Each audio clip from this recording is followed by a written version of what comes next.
गत 1/7/2024 दिन रजामुड़ा चर्च साईर निकु सुनेन नामक एक 14 वर्ष बालकर गोटे अपमृत्यु घटना आम रुजु होता। तार नेक्स्ट दिन 2/7 दिन तार बापा देवगढ़ पीएस रे आसी एक रिपोर्ट देता जो से मेंशन करता तार मर्डर होती मर्डरकारी तार माँ निजे बोली आमको रिपोर्ट देता। ता बेसिस रे आमर Deogarh PS case number 345 dated 2/7/24 registration होता आउ इन्वेस्टिगेशन होता। ये इन्वेस्टिगेशन को एसपी मैडम निजे तदारख करते। आम इन्वेस्टिगेशन बेले आम स्पॉट को साइंटिफिक टीम विजिट नहीं डॉग स्क्वाड यूटिलाइज होता एवं पाख आगे जिते सब विटनेस अच्छा डिजिटल सर्वेलेंस सब आम हेल्प नहीं।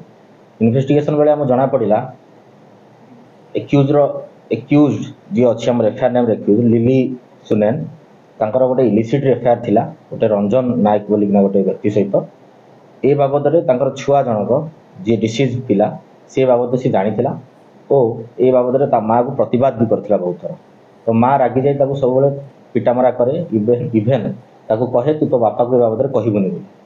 तो गत 1/7/2024 दिन सकाळे जितेबाला से छुआ स्कूल जीवाई माँ को कही माँ कहला तार छोट झील को से स्कूल चिन्मय स्कूल ड्रप करके आसो तू रेडी होता से फेरी पुणी प्राय 9टा AM पाखापाखि 1/7/2024 से समय छुआ सहित तार घरे कौन कारण सहित बचस होती से समय छुआ ताकू कहला तुम्हें गोटे अलग लोक सहित शारीरिक संपर्क कर मत तुम्हें पिटामरा कर